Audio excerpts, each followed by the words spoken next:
Chapter 26. A receptacle for the world's hatred. Rowan did not know any of the things that had transpired during his 3 years' absence. Unlike Citra, no one briefed him. Anything he picked up, he learned in passing. He did know that Goddard was in charge of most of North America now, which wasn't good for anyone and was definitely not good for Rowan. Now, he stood tied to a glass column in the center of Goddard's crystal chalet. Wasn't there an expression about glass houses and throwing stones? Well, if he had a stone, he wouldn't throw it. He'd hide it until he could use it for something more effective. He had been revived the day before, just as Highblade Pickford said he would be. Death was not good enough for Scythe of the Fair. Knowing Goddard, his end would be filled with much pomp and pageantry. Goddard came to see him with Scythe round by his side as always. The expression on Goddard's face was not one of fury. It was actually welcoming. Warm, if a cold-blooded thing could ever be said to have a warm expression.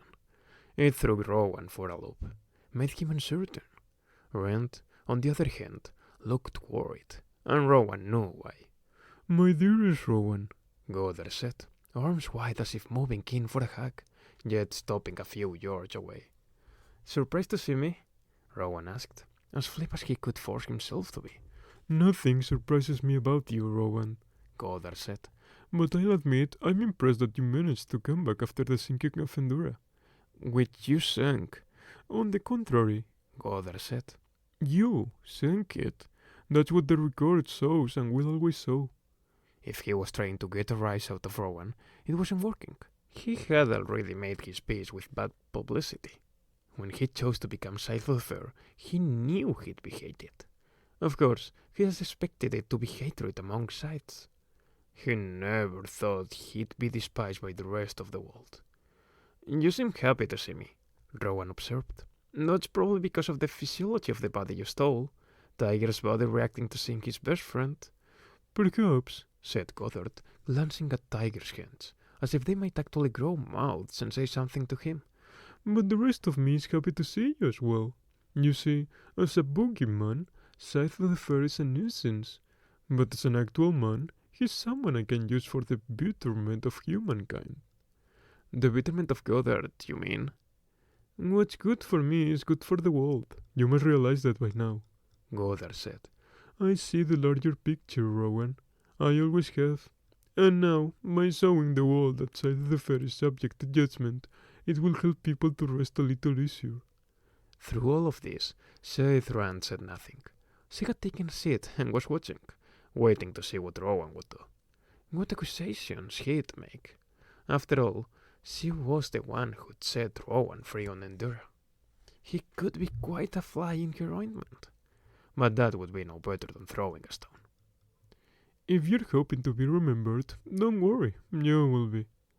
Once you've been cleaned, your name will be an eternal receptacle for the world's hatred. You're infamous, Rowan. You should embrace that. It's the only fame you'll ever have, and much more than you deserve. Consider it a gift for all we've been to each other." "You really are enjoying yourself, aren't you?" "Immensely," admitted Goddard. "You can't imagine how many times I've stood here pondering all the ways I could torment you." "Who will you torment when I'm gone?" "I'm sure I'll find someone. Or maybe I won't need to. Maybe you're the last thorn in my side I'll ever have to deal with." "Nah, there's always another thorn." Goddard clapped his hands together, truly tickled. "I have so missed these conversations with you." "You mean the ones where you gloat and I'm tied up?" "You see, the way you get to the heart of the matter is always so refreshing, so entertaining. I'd keep you as a house pet if I didn't fear you'd somehow escape and burn me to a crisp in my sleep." "I would, and I would," Rowan told him. "I have no doubt. Well, rest assured you won't be escaping today. We no longer have the blunderings of Scythe Brams to deal with." "Why? Was he devoured by sharks like the rest of them?" "Yes, I'm sure he was," Goddard said. "But he was dead before they got to him. Punishment for having allowed you to escape." "Right." Rowan said nothing more about it, but he did catch Rand out of the corner of his eye, shifting in her chair as if it had suddenly grown hot. Goddard came closer to him. His voice became softer. You might not believe this, but I really have missed you, Rowan. There was an honesty to this simple statement that transcended Goddard's habitual showmanship. You're the only one who dares to speak back to me anymore. I have adversaries, yes, but they're all pushovers, easily bested. You were different from the beginning. He took a step back and looked Rowan over, appraising him, the way one might appraise a faded painting that had lost its allure. You could have been my first under scythe, Goddard said, and heir to the wolf Scythedom. And make no mistake, there will be a single wolf Scythedom when I'm done with it. That would have been your future. If only I had ignored my conscience.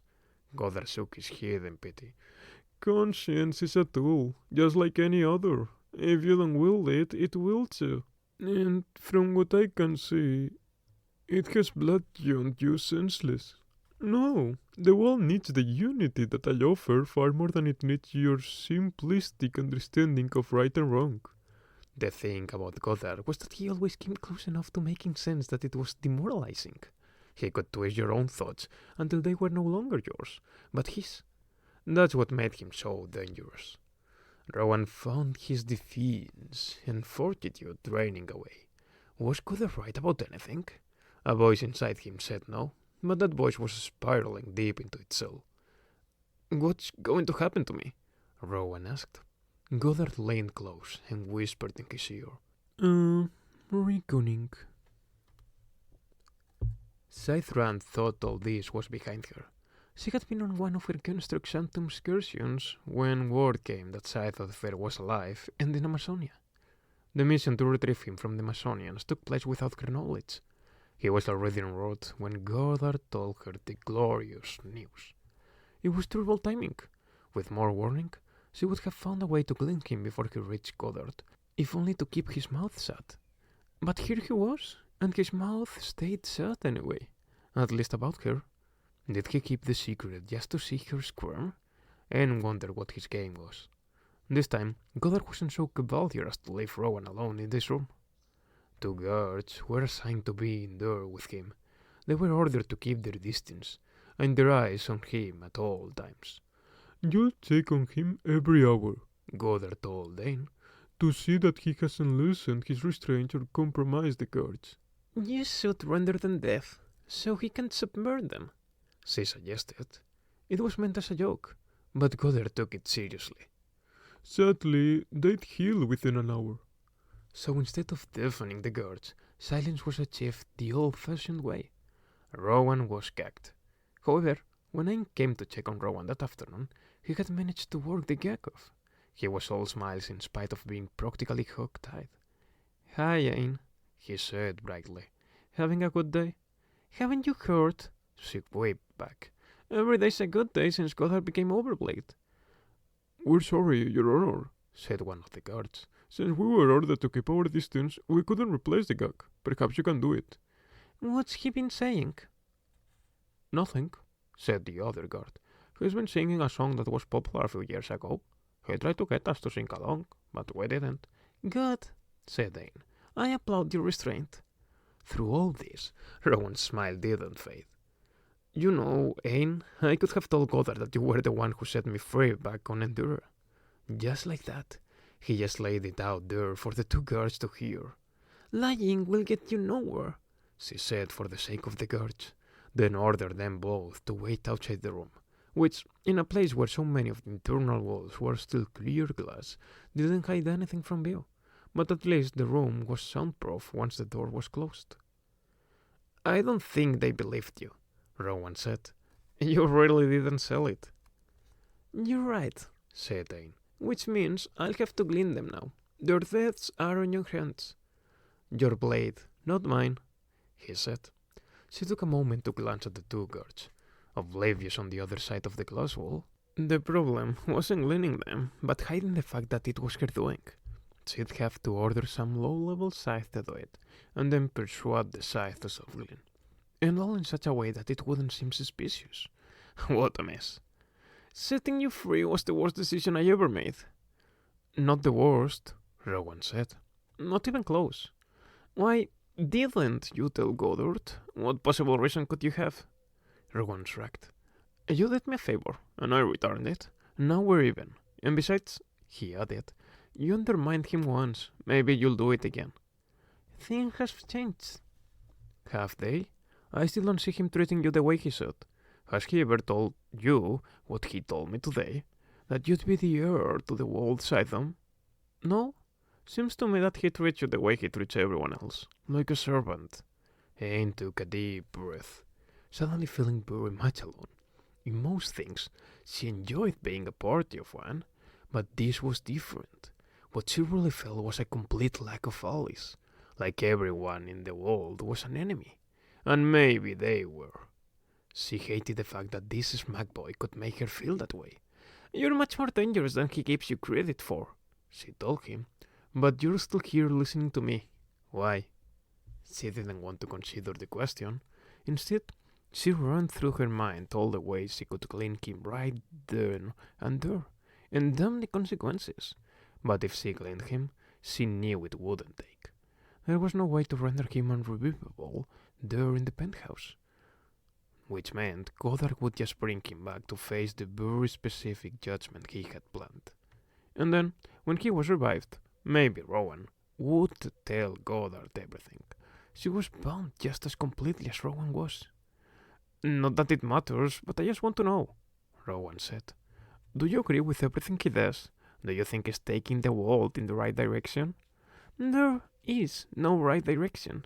There's only a direction that makes things better for our kind, and directions that don't. By our kind, do you mean sides? What else would I mean? The sides were meant to make the world better for everyone, not the other way around. If he thought she could, he was barking up the wrong tree. Ethics and morality were the hobgoblins of the old guard. Her conscience was clear because she had known, and had always taken pride in that. He means to publicly end you, she told Rowan. And by publicly, I mean in a way that will leave no doubt in anyone's mind that Scythe of the Fair is gone forever, vanquished and extinguished for all time. Is that what you want? I will not mourn you, Rand told him, and when you're gone, I'll be relieved. He accepted it as true, because it was. You know, said Rand, there's going to come a point when Goddard's ego gets so far out of control that even you can see the danger of it. But by then he'll be so powerful, there won't be anyone left to challenge him. Ain wanted to deny it, but she felt goose flesh rising. Her own physiology telling her that there was truth in what he said. No, she wouldn't mourn Scythe of the Fair, but once he was gone, there would still be plenty to worry about. You really are just like him, she said. You both twist people's minds until they don't know which way is up, so you'll excuse me if I never speak to you again. You will, Rowan said with absolute certainty. Because after he ends me, he'll make you dispose of whatever's left of me, the way you disposed of what was left of Tiger, and then, when no one's listening, you'll snipe at my charred bones, just so you can have the last word. Maybe you'll even spit on them, but it won't make you feel any better. And it was infuriating, because she knew he was right on every count. Chapter 27. Tenkamemin's Pleasure Dome.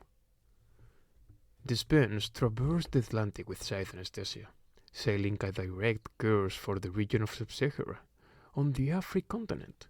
It was a distance much shorter than most people might think, taking just under 3 days. They arrived in the coastal town of Port Remembrance, while the North American sides were still searching for anesthesia in the far reaches of South America.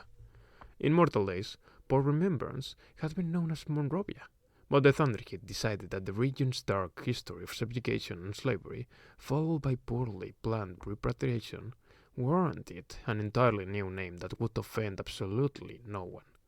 Naturally, people were offended, but the Thunderhead stuck to his decision. And, as with all decisions the Thunderhead made, it turned out to be the right one. Scythe anesthesia was met by Sub-Sahara's Highblade Tenkamemin himself upon her arrival. As a vocal opponent of Goddard, he had agreed to provide her secret sanctuary. So much ado about the junior Scythe, he said in a booming, genial voice as he greeted her. His robe was colorful and meticulously designed to pay homage to every historical culture in the region. "Not to worry, little one, you're safe and among friends." While Citra found Pozuelo's my angel, enduring, being called little one felt diminutive. She held her head high as synesthesia and, in the name of diplomacy, did no comment. Instead, Yuri did. "Not so little," Yuri said. The Highblade threw Yuri a dubious gaze. "And you are?" "Yoriko Sobranis, captain of the vessel that so successfully brought synesthesia into your welcoming arms." "I've heard of you," Tinkamemin said. "A scavenger of note." "Salvager," Yuri corrected. "I find what's lost and fix things that are beyond repair." "Noted," said Tinkamemin. "Thank you for your fine service." Then the Highblade put a fatherly arm around Anastasia, leading her away from the dock with his entourage. "Oh, but you must be tired and hungry for something more than maritime fare. We have all things prepared for your comfort." Yuri, however, kept pace with them until Tinkamemin asked, "Have you not been paid? Surely Pozuelo has taken care of that." "I'm sorry, Your Excellency," Yuri said, "but Scythe Pozuelo specifically assigned me to be by Scythe Anastasia's side at all times. I sincerely hope you're not asking me to violate that order." The Highblade heaved a dramatic sigh. "Very well," he said, then turned to his entourage as if it was a single entity. "Set an extra place for our fine Madagascan and captain at dinner and prepare an adequate room." Finally, Anastasia spoke up. "Adequate will not be adequate," she told the Highblade. "Yoriko risked everything to bring me here, and should be treated with the same courtesy as you treat me." The entourage braced for something volcanic, but after a moment, the Highblade laughed heartily. "Spunk," he said, "is highly valued here. We will get along." Then he turned to Yuri. "Captain, forgive me, but I love to toy. I mean nothing by it. You are most welcome here as an esteemed guest, and will be treated as such." Yuri had received no such order from Pozuelo. Yoriko was told to bring Anastasia here and the job would be done. Yuri, however, was not ready to part ways with the turquoise scythe, and besides, the crew of the Spence was overdue for some downtime. The western shores of Sub-Sahara would be a welcome relief, and that freed Yuri to keep an eye on Anastasia, and the Highblade, who seemed a little too intriguing. "Do you trust him?" Yuri asked Anastasia before they got into the suddenness that would spur them to Tinkamemin's place. "Pozuelo does," Anastasia said. "That's good enough for me." "Pozuelo also trusted the junior scythe who sold you out to Goddard," Yuri pointed out. Anastasia had no response to that. "I will be your second pair of eyes," Yuri told Anastasia. "Probably not necessary, but I appreciate it," she said. Yuri was usually about the bottom line, but found that Anastasia's appreciation was payment enough for services rendered. Tinkamemin, who went by Tenka to those close to him, had a disarming and effusive nature to go with his deep voice, a voice that resounded even when he whispered. Zeta found it enduring as well as intimidating. She resolved to put aside Citra Dranova and be safe Anastasia at all times around him. She noted that Tenkamenin's genetic index leaned a bit toward Africa. Understandable, as this was the continent that had contributed those genes to humanity's biological melange. Anastasia herself had a tinge more Afric in her than Penasian, Caucasian, Mesolatino, or any of the sub-indexes that were corralled under other. As they rode together, Tenkamenin read it in her and commented on it. "We're not supposed to notice these things," he said. "But I do. All it means is that we are a teeny bit more closely related." His residence was more than just a residence. Tenkamenin had built himself a stately pleasure dome. "I do not call it Shenandoah, as Klobaikan did," he told Anastasia. "Besides, Scythe-Khan had absolutely no taste. The Mongolian Scythedom was right to bulldoze it the moment he self-cleaned." The police was, like Tenka himself, stylish and the epitome of good taste. "I am no parasite, taking over states and mansions that belong to others, then kicking them out," he told her proudly. "This place was built from the ground up. I invited entire communities to work and filled their idle time with rewarding labor. And still they work, adding more each year. Not because I asked them to, but because it is their pleasure. Although Anastasia initially doubted it was their choice, her conversations with the workers proved her wrong. They truly did love Tenka, and the time they devoted to working on his palace was entirely of their own accord. It didn't hurt that he paid far above and beyond the basic income guarantee. The palace was full of old-world eccentricities that were whimsical and added to the flavor of the place. The anachronistic uniforms of the staff were all from different historical eras, a collection of classic toys going back hundreds of years. And then there were the phones, boxy plastic things of various colors that sat on tables or hung on walls. They had handsets that were connected to the bases by long, curly cords stretched like springs and tangled easily.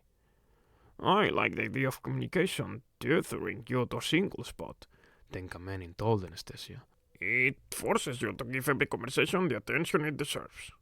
But since those phones were reserved for Tenka Menin's private calls, they never rang. Anastasia supposed it was because there was very little private about Tenka Menin. He lived his life like he were in a window display. The morning after her arrival, Anastasia was called in for a meeting with Tenka Menin and Sides Baba and Maked, permanent fixtures in the high blades and turrets, whose apparent purpose in life was to be an audience for him. Baba had a biting wit and enjoyed making jokes that no one but Tenka understood. Makeda seemed to find her greatest joy in belittling Baba. Ah, Our Lady of the Deep arrives, said Tenka. Sit, won't you? We have much to discuss. Anastasia said, and they offered her little sandwiches with the crusts cut off, arranged on the tray like a pinwheel. The high blade was all about presentation. It is my understanding that word is spreading about your revival. While other chalices are trying to keep it quiet, our old god friends are making it known. We'll build anticipation so that when you officially present yourself, the whole world will be listening. If the world will be listening, I'll have to have something to say. You will, Tenka said with such certainty that it made her wonder what he had in mind. We have stumbled across some information of the most incriminating kind. Incrimination in a world without crime or actions, said Baba. Imagine that. Tenka Menin laughed, and Said Makeda rolled her eyes. Then the high blade reached across the table and placed a small origami sworn on Anastasia's empty bread plate. Secrets folded upon secrets, he said with a grin. Tell me, Anastasia, how skilled are you at digging through the Thunderhead's backbrain? Very, she told him. Good, said Tenka Menin. When you unfold the sworn, you'll find something to get you started. Anastasia turned the sworn over in her fingers. What will I be looking for? You must blaze that path. I won't tell you what to look for, because if I do, you'll miss the things you would intuitively find. The things were probably missed, added Makeda. We need fresh eyes on this. Besides, said Said Baba, triple teaming cure. It's not enough for you to know. You know what to find it. So you can show others how to find it too. Precisely, said Tenka Menin. A successful lie is not fueled by the liar. It is fueled by the willingness of the listener to believe. You can't expose a lie without first shattering the will to believe it. That is why leading people to truth is so much more effective than merely telling them. Tenka Menin's words hung in the air, and Anastasia looked at the swan again, not wanting to ruin it by unfolding its delicate wings. Once you draw your own conclusions, we'll share what we know, said Tenka Menin. I guarantee you, your excursion into the backbrain will be a most eye-opening experience.